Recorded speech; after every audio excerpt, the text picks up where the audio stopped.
Assalamualaikum warahmatullahi wabarakatuh. Mari kita awali pengawasan malam hari ini dengan bersama-sama membaca tasyahud dan doa raditu billah. A'udzu billahi minasy syaithanir rajim. Bismillahirrahmanirrahim. Ashhadu an la ilaha illallah wa ashhadu anna Muhammadan abduhu wa rasuluh. Raditu billahi rabba wa bil islami dina wa bi Muhammadin nabiyya wa rasula. Rabbi zidni ilma warzuqni fahma. Amin. Alhamdulillahi rabbil alamin allazi faddalana ala katsirin min ibadihil mu'minin. Asyhadu an la ilaha illallah wahdahu la syarikalah wa asyhadu anna Muhammadan abduhu wa rasuluh la nabiyya ba'dah.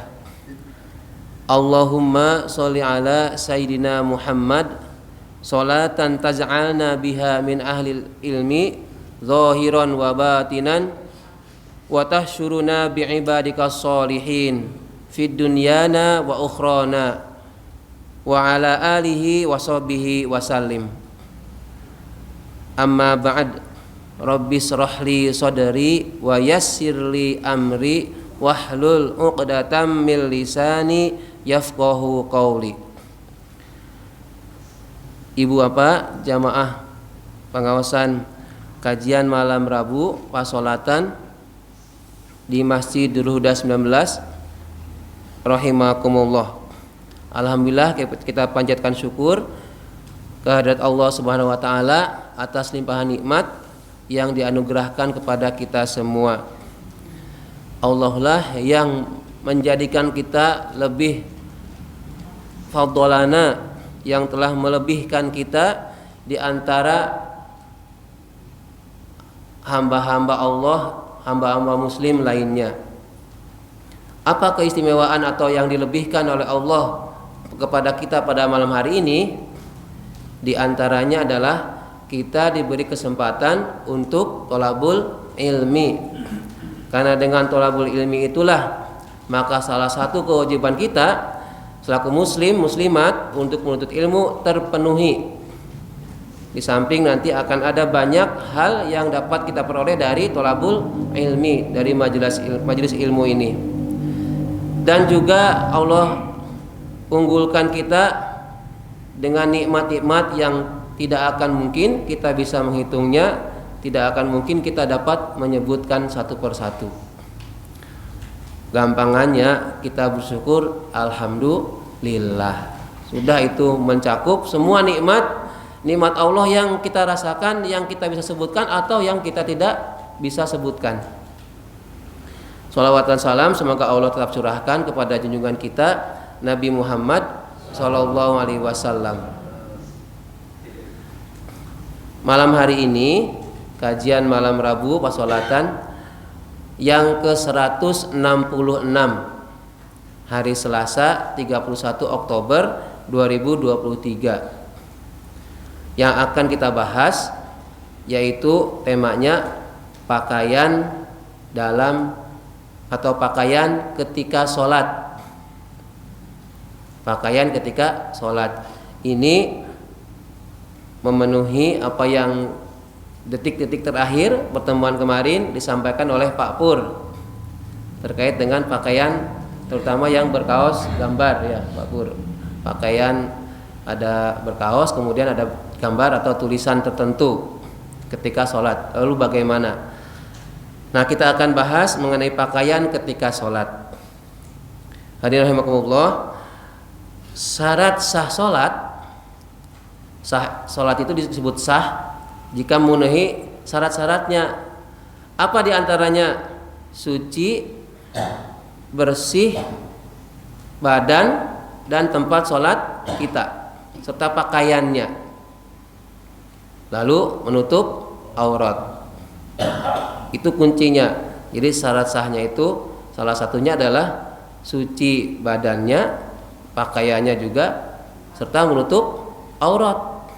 Nah, yang menutup aurat inilah yang akan menjadi bahasan kita malam hari ini, karena terkait dengan pakaian. Ini mendengung, nggak apa? Jelas nggak ini Pak Yanto? Ada mendengung ya? Tes. Jadi agak mendingan ini? Oh masih Pak. Ini saya tidak paham masalah personan ini ya. Jadi menutup aurat, kita dulu pernah, sebenarnya bahasan ini pernah saya buka di catatan itu pada pertemuan ke-139 hari Selasa tanggal 21 bulan Februari 2022. Itu pernah dibahas mengenai pakaian orang sholat. Nah, tapi belum sampai detail yang seperti yang akan malam ini kita bahas. Tidak apa-apa kita mengulang, karena kita selama masih ada kesempatan nyawa ini bergabung dengan raga, masih hidup, maka disitulah kita masih diwajibkan untuk sholat.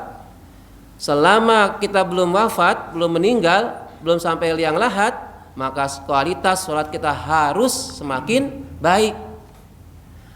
Kajian atau materi yang sudah kita pelajari mengenai bab sholat sudah dari zaman bapak ibu kecil sampai jeleh, sampai hafal mungkin.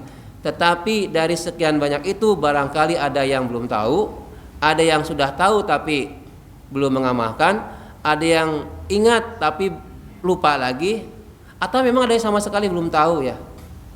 Nah, makanya kita perlu ngaji terus. Jadi keunggulannya thalabul ilmi itu apa? Di antaranya mengulang. Yang lupa jadi ingat lagi, yang tadinya malas jadi ada semangat lagi untuk beribadah, terutama untuk bagian sholat. Jadi menutup aurat sekarang fokusnya ke sana dulu. Oh iya, kisi-kisi dulu nih, maksudnya apa nih yang akan kita bahas malam hari ini sampai jam 6 lebih 48 ya, 48, tapi kita nanti sampai 40 ya, biar ada dialog. Diingetin ya kalau seandainya saya lupa ya, sampai 6.40. Saya lupa nggak bawa alarm, nggak bawa HP ya, nggak di setting alarmnya. Nah, kelihatan 6.17. Masih ada waktu. Kalau menutup aurat berarti Bapak Ibu kan masih ingat ya, auratnya laki-laki dan aurat perempuan. Kalau aurat perempuan itu seluruh tubuh kecuali wajah dan telapak tangan. Ini kaitannya dengan sholat ya. Sebisa mungkin wajib untuk perempuan nutupi telapak tangan dan seluruh tubuh kecuali telapak tangan dan wajah. Jadi bagaimana? Ya kaki pun harus tertutup dengan rukuh atau mukena bawahan. Kalau laki-laki itu kalau dalam bahasa fikihnya itu aurat laki-laki min baini surah wa rukbah, yaitu di antara pusat atau udel sampai lutut. Kalau perempuan jami'u badaniha ma siwa al-wajhi wa kafain, kecuali wajah dan telapak tangan. Nah, kalau perempuan.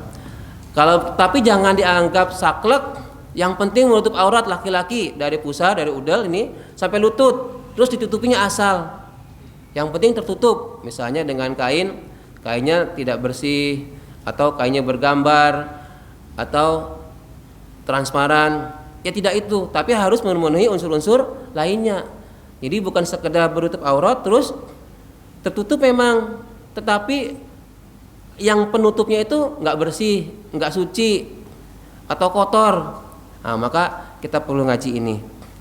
Alhamdulillah. Jadi di antara syarat-syarat pakaian ketika sholat selain menutup aurat, kata Imam Syafi'i ini, wanita wajib menutup seluruh tubuhnya di dalam sholat kecuali dua telapak tangan dan mukanya. Tadi yang saya kutip. Lalu menurut Imam Syafi'i juga, bila seseorang sholat dengan gamis yang transparan, yang tembus pandang, maka sholatnya tidak sah. Jadi meskipun laki-laki ketutupan itu udel, dari udel ke bawah itu sampai lutut, tapi masih kelihatan bentuk-bentuknya, jadi tipis, maka kata Imam Syafi'i itu tidak sah sholatnya. Kenapa tidak sah? Karena syarat sah sholat menutup aurat itu tidak terpenuhi.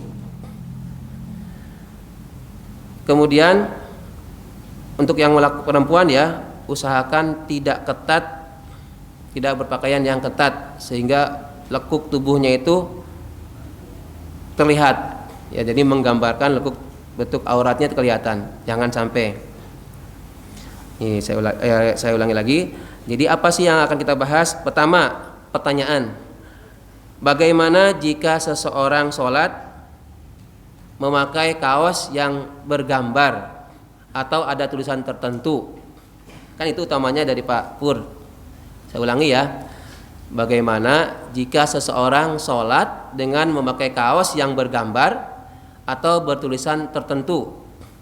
Apakah itu gambarnya makhluk hidup, ya hewan, ya tumbuhan, atau gambar benda, ataupun tulisan, bahkan tulisan yang bagus, misalnya ayat Al-Quran sekalipun. Nah, itu yang pertama. Lalu yang kedua, bagaimana jika sholat berjamaah, imamnya itu memakai kaos, enggak berpecis? Nah, itu bagaimana? Lalu yang ketiga, bagaimana jika sholat dengan memakai pakaian tidur? Laki-laki ini misalnya pakai apa tuh, piyama misalnya. Lalu yang keempat, bagaimana jika sholat di tempat yang gelap sendirian tapi terbuka aurat? Peteng dedet ibaratnya dewean. Ning orang nganggo pokoknya yo auratnya terbuka. Itu bagaimana? Yang kelima, apakah benar sholat itu sebaiknya memakai baju atau pakaian warna putih? Saya tidak putih, itu bukan buat sholat. Nah, nanti kita akan pelajari. Dan yang terakhir, bolehkah sholat hanya berpakaian dalam tetapi memakai rukuh atau mukena bagi perempuan? Gak usah dibayangin ya, tapi bisa terbayang ya. Jadi perempuan itu pakai rukuh, pakai mukena itu ya, tapi dia cuma memakai underwear ya, dan itu ya bra. Lalu bagaimana? Nah, kita akan bahas satu persatu. Ini bukan saru ya, ini karena terkait dengan fikih. Kita mulai dari yang pertama. Salah. Yang pertama yaitu bagaimana jika seorang sholat dengan memakai kaos bergambar dan bertulisan tertentu? Maka pembahasannya, selama dia syarat yang lainnya terpenuhi, maka bisa sholatnya sah. Mau gambar Dracula pun, mau gambar genderuwo pun yang dia pakai, tetap sah sholatnya. Pakai kaos yang bertulisan mantan narapidana atau mantan koruptor itu ya, atau mantan caleg stres misalnya, tetap sah. Tetapi memang tidak haram memakai berkaos yang bergambar dan bertulisan tertentu, tidak haram dipakai ketika sholat. Namun itu dapat mengganggu jamaah lainnya ketika dia sholat berjamaah, atau ketika dia sendirian, itu sama seperti tidak menghargai siapa yang akan dihadapinya. Sebaiknya tidak memakai pakaian yang bikin orang lain itu penasaran, kepo, turut membaca, bahkan gerendengan gitu ya, gerendelan ya, itu pokoknya. Apalagi yang komentar negatif. Jadi begitu Allahu Akbar, lihat tulisannya mantan narapidana. Iki piye tak tenan apa ora? Jadi kan, atau malah gambar yang tengkorak, no smoking tapi ada gambar. Ini akhirnya kan keluar pikiran negatif, komentar negatif dari orang yang melihatnya di belakang. Nah, itu yang makanya tidak mengganggu jamaah di belakangnya, sehingga apa? Muncul ketidakhusyuan. Maka disarankan kalau pas bersolat tidak usah pakai kaos yang bergambar atau yang bertuliskan tertentu yang nyeleneh. Udah sepele kan? Kita itu mau menghadap Allah. Jadi kalau diibaratkan, kalau diperintahkannya itu kan khudu zinatakum inda kulli masjid.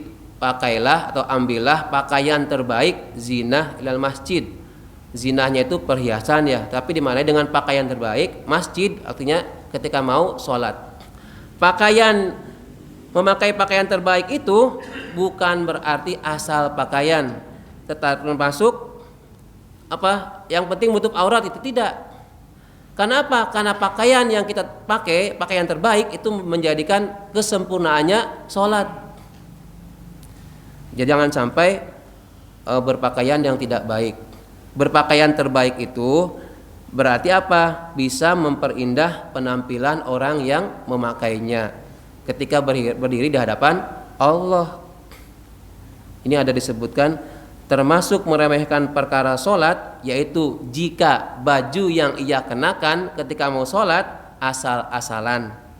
Yang penting asal nutup aurat, meskipun belel, meskipun kelehe, meskipun bau. Belel tahu, belel sudah itu ya, kalau kaos itu sudah pokoknya longgar-longgar gitu ya, belel, apalagi udah sobek-sobek. Jadi termasuk meremehkan perkara sholat. Lalu bagaimana? Pakai terbaik.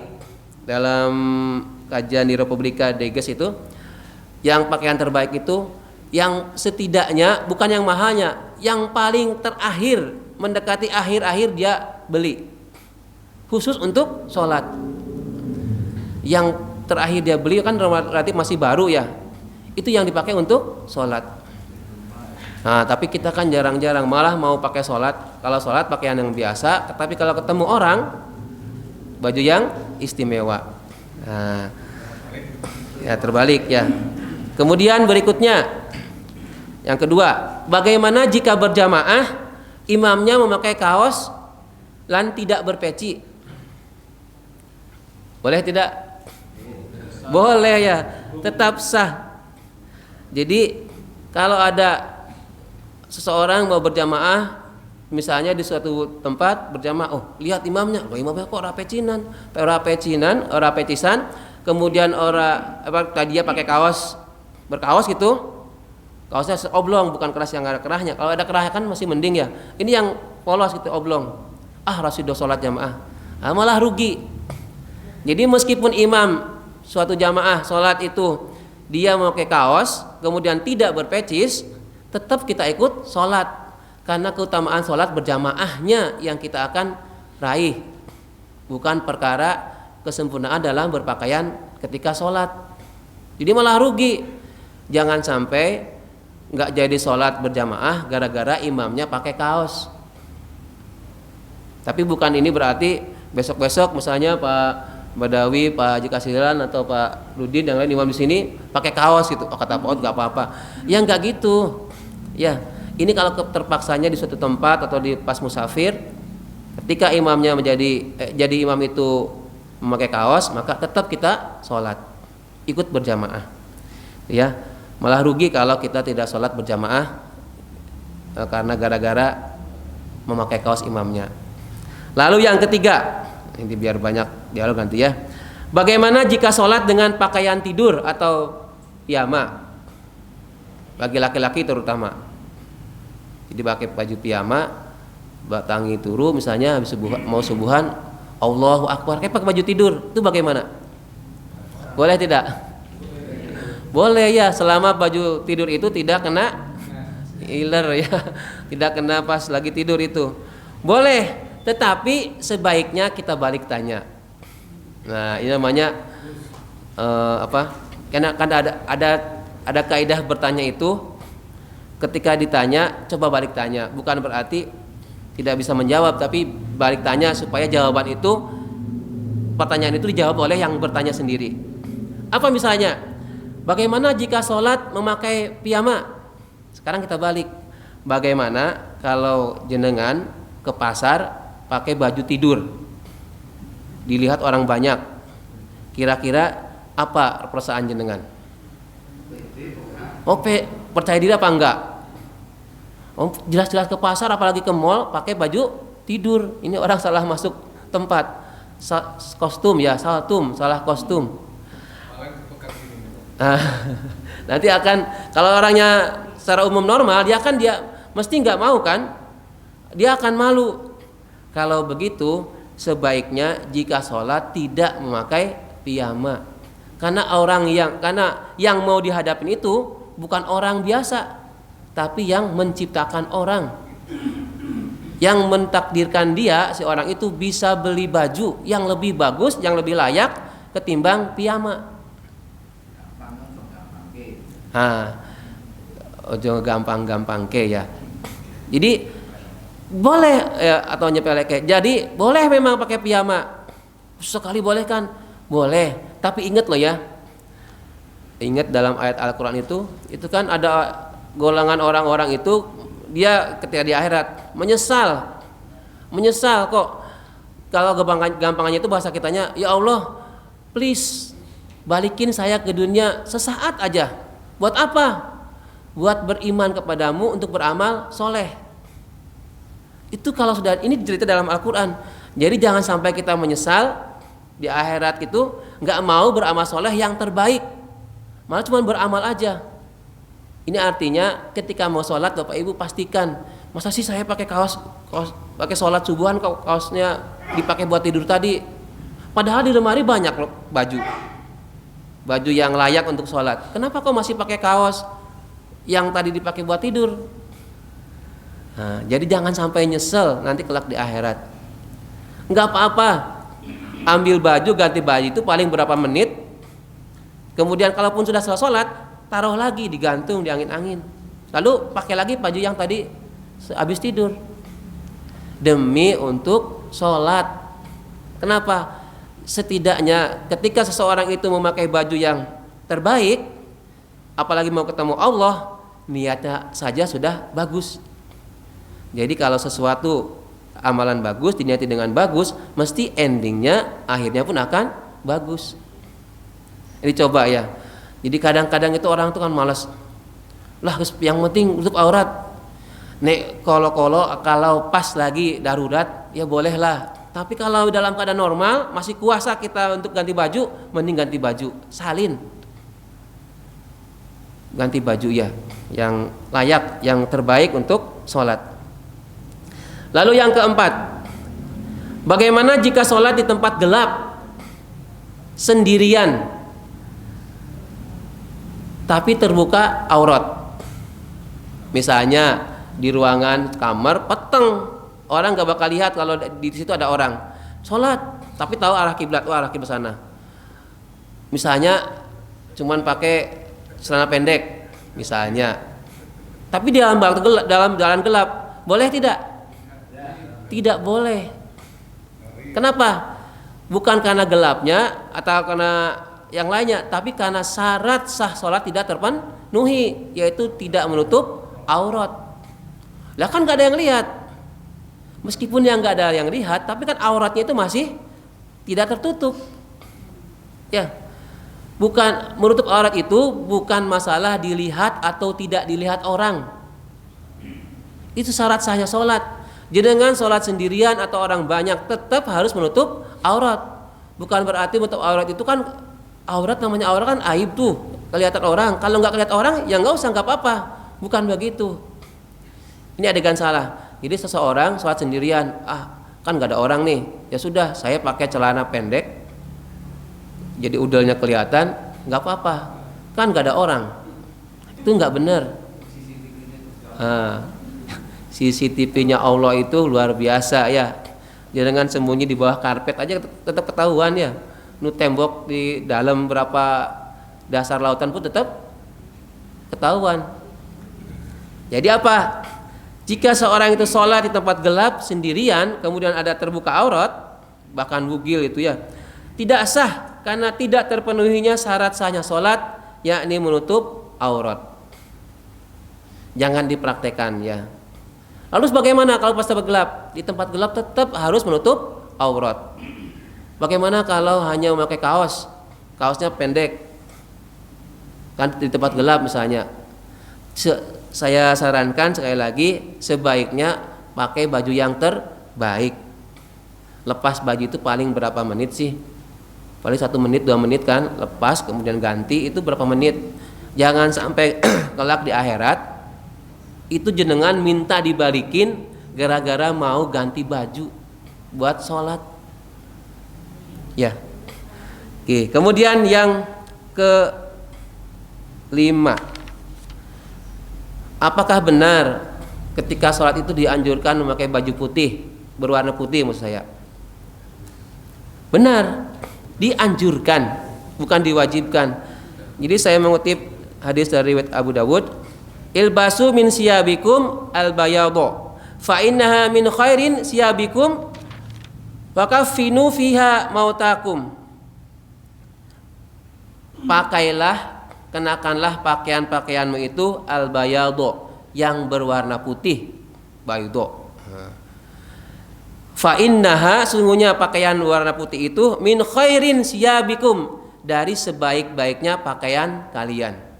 Wa kaffinu, dan kafanilah, fiha, dengan yang berwarna putih, mautakum, ketika meninggalnya kalian. Jadi memang benar disunahkan untuk memakai baju putih ketika mau sholat.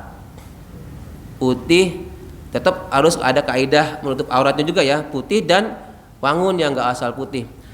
Kecuali kalau dalam umroh itu, haji umroh memang pakaiannya khusus ya, tidak ada jahitan. Disunahkan memang untuk sholat, terutama sholat Jumat, bapak-bapak ini memakai baju warna putih. Tapi jangan mentang-mentang sunnah putih terus mau kemana-mana pakai baju putih. Ketika memakai baju putih terus kotor, misalnya ke sawah kayak pakai baju putih, lah kenapa baju putih? Lah sunnah Rasul. Nah, sunnah Rasul itu ketika mau sholat. Kalau mau ke tempat-tempat yang lain, boleh memakai yang lain. Makanya kan ada orang itu memakai baju putih terus. Setidaknya kalau dia paham secara fikihnya, itu akan membentengi dirinya sendiri secara tidak langsung, itu akan menyadarkan filosofisnya warna putih.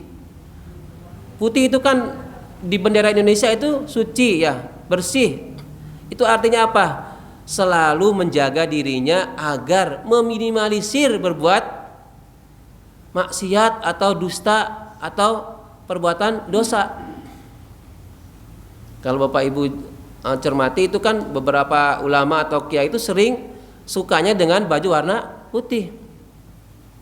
Ada yang pakai hem, ada yang lengan panjang itu ya. Ada yang memang jubah, ada yang jas, serba putih. Yang Jumat Pak yang kepuh itu kan kalau jasnya putih ya. Pak Samsudin ya, itu kan putih. Nah, berarti ini sedang mengamalkan sunnahnya Rasul ketika Jumatan pakai yang putih. Meskipun orang akan komentar, kayak mesti jas putih. Enggak apa-apa. Siapa tahu itu kan ringgo, begitu garing langsung dinggo ya. Enggak apa-apa. Putihnya itu sunnahnya itu pakai baju putih. Terserah orang mau komentar kita, selama itu memang bagus ya. Tapi ada juga orang yang seolah-olah kemana-mana serba putih tapi bohong terus-terusan ya, maksiat terus-terusan, mengintimidasi rakyat terus-terusan juga ada ya. Ada itu yang baju putih. Jadi simbol putihnya itu hanya bisa jadi untuk pencitraan, bisa jadi ya. Kita na'udzubillah. Mudah-mudahan putih baju yang kita pakai itu menunjukkan dalamnya batin kita juga supaya juga suci putih. Oke. Kemudian disebutkan lagi untuk memperkuat hadis riwayat Tirmizi, albisul bayadha fa innaha azharu wa atyabu. Pakailah baju yang putih, sesungguhnya baju putih itu atharu, lebih bersih, wa atyabu, dan lebih baik, lebih thayyib. Nah, putih. Berarti besok bajunya harus ganti putih semua? Ya enggak juga ya. Misalnya nih dari Pak Yanto enggak putih, besok harus putih. Enggak ya. Boleh pakai baju ini, saya juga tidak putih. Dianjurkan untuk putih sebisa mungkin putih kalau bisa ya. Putih juga jangan asal putih. Putih tapi transparan. Ada yang baju putih tapi transparan enggak apalagi misalkan bapak-bapak itu berbulu nggak pakai kaos dalam, wah kelihatan. Putihnya itu transparan, bulu dadanya misalnya kelihatan, malah nggak bagus ya. Tetap harus menutup auratnya sebisa mungkin, meskipun putih tebal ada kaos dalamnya. Al bayadho ini Pak Badawi itu ini ya, dari kata ini al bayadhawi itu kan artinya putih ya. Kemudian boleh, yang terakhir, bolehkah sholat hanya berpakaian dalam tapi pakai rukuh atau mukena bagi perempuan? Ibu yang jawab ini maksudnya nih. Ini barangkali ada yang tanya begini, ada yang ngalamin mungkin ya. Jadi seolah-olah kan kita bapak-bapak emang tahu ibu-ibu pakai apa? Kan kita tahu kan? Karena ketutup. Enggak usah diteropong dipaksain, Bu, buka enggak ya. Jadi bolehkah sholat hanya memakai pakaian dalam tapi memakai rukuh atau mukena bagi perempuan? Boleh, selama wanita itu tertutup dengan mukenanya. Mukenanya itu tidak transparan ya. Jadi auratnya tetap tertutup dengan mukena. Boleh. Terus kalau perempuan menyolatkan jamaah jenazah itu kalau nggak pakai rukuk gimana? Soalnya saya sering kali lihat nggak pakai rukuk, ada yang pakai tapi kebanyakan nggak pakai rukuk. Gimana ya? Ya, bagaimana kalau ibu-ibu perempuan ya sholat tidak memakai ruku, jadi pakai baju atau gamisnya saja, selama telapak tangannya itu dan bawahnya kakinya itu tertutup, boleh sah. Tetapi saya menyarankan, kan sudah memang niat mau sholat itu kan pakai ruku. Biasanya yang orang-orang yang mau takjiyah jarak jauh kan kalau bawa ruku ribet kadang ya, kadang iya, itu makanya ada, karena mereka menganggapnya sudah sah, ya tertutup aurat, tapi kan itu berbentuk baju kan. Nah kalau saya tetap menyarankan, mending pakai ruku. Pakai ruku berapa detik sih, berapa menit sih? Bukan berarti nyepeleke, ya kan saya tutup pakai sarung tangan misalnya, saya pakai kaos kaki, terus Allahu Akbar, ya ibu. Kalau saya lebih cenderungnya itu, memang meskipun itu boleh ya, tapi lebih baik pakai ruku. Jelas-jelas kita mau sholat kok yo. Bapak ibu, misalnya ibu-ibu aja kalau mau ketemu orang penting aja kan nedak dandan, nedak pakai make upan menor-menor kan. Masa untuk menghadap Allah, meskipun sholat jenazah ya, kok asal-asalan ya. Kan saya bajunya baru sah suci, ya memang sah, tapi ada baiknya. Ya tidak salah, tapi ada baiknya. Sudah cukup. Silahkan bertanya lagi, atau untuk materi berikutnya. Monggo Bu. Oh jual beli malah ya. Misalnya belinya itu 5.000, dijual 11.000 gitu, boleh. Jadi jadi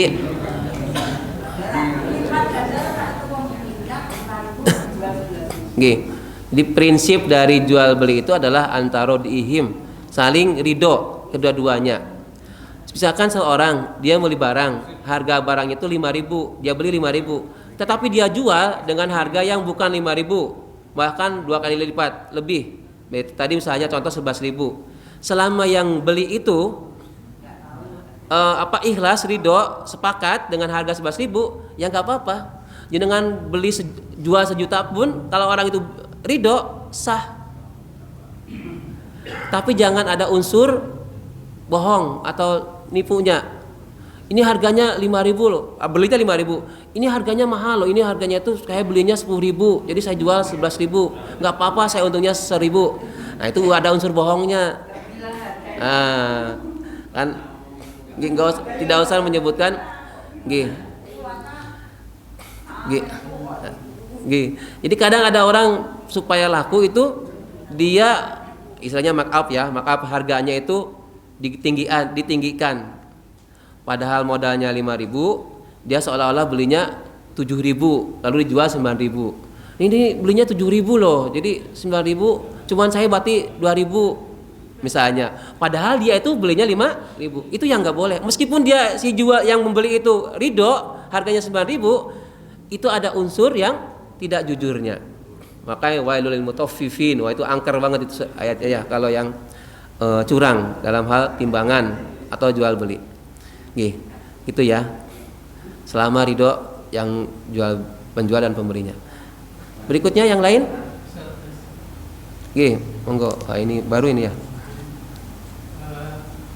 Kalau kita sholat berjamaah masuk jamaahnya masuk Sebagai makmum masbuk. setelah imam mengucapkan salam kan dia harus menambah. Ya. Tapi kalau dia masbuknya di sholat Jumat, misalnya dia di bagian cuma 1 rakaat, apakah harus menambah atau sholat imam itu merupakan sholat makmum juga di dalam sholat Jumat? Ya, terima kasih. Jadi memang harus diselidiki dulu kenapa dia sampai sholat Jumatnya terlambat.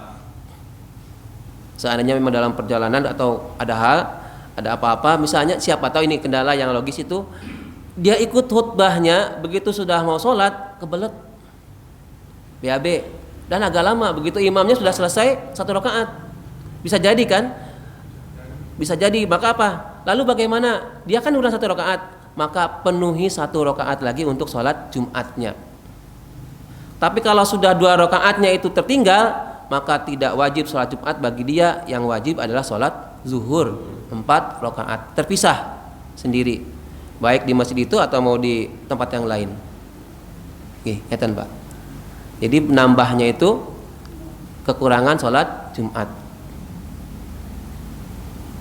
Ada yang lain? Pak, ada tanya nggak ini Kak? Tumben nggak tanya ini, biasanya tanya. Pak Yanto yang ini maksudnya?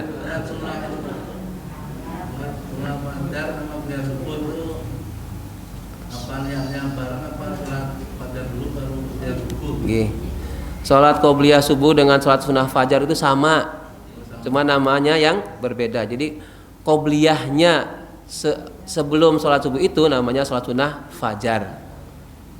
Karena tak pernah dengar sholat fajar dulu baru ya subuh. Bukan ya. Jadi sholat sunnah qobliyah subuh. Jadi setelah manjing sholat subuh, tapi sebelum sholat subuhnya itu sholat sunnah 2 rakaat dulu, namanya sholat qobliyah subuh. Jadi tidak bisa dibarengkan dah, karena memang itu satu ya. Jadi cukup 2 rakaat saja. Ya, 2 rakaat yang itu lebih baik daripada dunia fiha dan isinya. Itu ya. Sholat rawatib sebelum zuhur itu 4 rakaat. Ya. Itu 2 atau 4 rakaat sekali.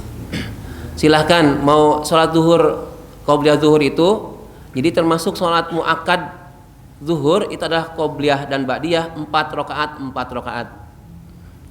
4 rakaat loh ya, bukan 2 rakaat. Kalau kebanyakan kan 2. Lalu bagaimana teknisnya? Boleh langsung 4 rakaat 1 salam, boleh 2 rakaat 2 rakaat. Kalau yang 4 rakaat 4 rakaat langsung 1 salam, ketika rakaat kedua itu tidak ada tahiyat awal. Seperti tarawih itu, seperti tarawih. Jadi tidak ada tahiyat awalnya, langsung berdiri untuk rakaat ketiga. Sisi Sholat duha itu cuma 4 rakaat enggak 1 salam boleh gitu ya. Boleh 4 rakaat 4 salam. 4 rakaat 1 salam, boleh. Kalau dilakukan nanti 2 salam juga boleh. Boleh. Tidak ada batasnya kalau sholat duha ya. Pak Atom. Di isu yang tahun lalu Muhammadiyah itu menyarankan bahwa subuh itu kan kemajuan katanya. Ya. Jadi pertanyaan, karena isu yang kalau subuh itu kan komat gitu. Di rumah itu. Ya. Apa ada misalnya? Kalau komatnya kita maghrib, kan ini sudah 8 menit. Iya. Nah sekarang saya tanyakan, saat sholat fajar itu sebaiknya azan rampung pakai komanya, jadi kan ratuin. Nggih. Kita ada ini belum ada gitu. Nggih. Ya, jadi saya informasikan. Sebelum jawab saya nambahkan dikit. Nggih. Tadi saya ngomong bersama dengan Muktadi tadi. Nggih. Yang intinya tambah si kepada kalau syarat fajar itu istilahnya kalau buat puasa itu waktu imsak itu sampai ada. Jangan kalau sholat qobliyah itu waktu sudah ada mau masuk apa sudah antara azan dan iqamah itu. Berarti mirip dengan Pak Tatom, sedikit mirip ya. Jadi informasinya begini. Jadi waktu untuk sholat subuh, khusus untuk sholat subuh itu ada perbedaan. Di kita di sini itu masih mengikuti kemenag umum. Lalu ada di Muhammadiyah itu beda 8 menit. Jadi kalau misalkan subuhnya sekarang lebih kurang 2 menit, maka di sana itu lebih 6 menit, jam 4 lebih 6 menit. Lalu pertanyaannya, bagaimana dengan sholat qobliyah atau sholat sunnah fajarnya? Bapak Ibu meyakini yang mana? Dua-duanya itu berdasarkan ilmiah. Mau yang mengikuti pemerintah secara umum yang kita pakai ini, atau yang dari Muhammadiyah. Kaitannya dengan sholat fajar, sholat sunnah fajar. Sholat sunnah fajar itu setelah manjing waktu sholat subuh. Kalau misalnya gampangannya gini, sholat subuh jam 4, maka mulai jam 4 itulah sholat sunnah fajar, qobliyah 2 rakaat sebelum subuh. Jadi lalu dengan Ramadan tadi itu Pak Pur, itu antara imsak. Jadi jadi imsak itu menahannya, ada menunjukkan berdasarkan ayat ya. Jadi bukan pas imsak 10 menit sebelum subuh itu sholat sunnah fajar, itu malah bukan ya. Jadi yang jelas, yang betulnya setelah manjing sholat subuh. Lalu akan berbedanya dengan tadi isunya Pak Tatom, ngenteni, karena beda. Di sini itu pokoknya kalau di sana adzan, selesai adzan di Ketopaten saya jalan sampai sini pas komat. Selisihnya sekitar 2 menit. Nah, Bapak Ibu mau pakai yang mana? Kalau pakai yang dari Muhammadiyah berarti nunggu adzan selesai, atau kalau di sini berarti sudah hampir komat, ya baru qobliyah subuh. Jadi nggak usah diperdebatkan, Bapak Ibu memilih yang mana. Semuanya berdasarkan ilmiah. Nanti mudah-mudahan nanti yang kita tidak bisa memaksakan ya. Kita bisa memaksakan. Kalau harus begini. Ini opsi, silakan Bapak Ibu yang menentukan. Seperti titiwan ya. Ada lagi? Sudah ini sedekah dari mana Pak Uji? Ya biasa. Dari takmir. Donatur ya, alhamdulillah. Kita mendoakan mudah-mudahan donatur yang hamba Allah yang tidak menabur sebanyak itu dilimpahkan rezeki yang melimpah. Ya. Barokah semuanya untuk kita, untuk jamaah, untuk yang donaturnya juga. Dan Bapak Ibu kalau ada yang mau juga silahkan ya. Jadi biar semangat ngajinya juga. Saya kira itu yang bisa sampaikan. Ada lagi materi buat minggu depan ini usul? Ibu-ibu? Cukup? Berarti dari saya ya menentukannya. Kita akhiri dengan baca doa kafaratul majelis. A'udzubillahi minasyaitonir rajim. Bismillahirrahmanirrahim. Subhanakallahumma wa bihamdika asyhadu an la ilaha illa anta astaghfiruka wa atubu ilaik. Alhamdulillahi rabbil alamin. Assalamualaikum warahmatullahi wabarakatuh.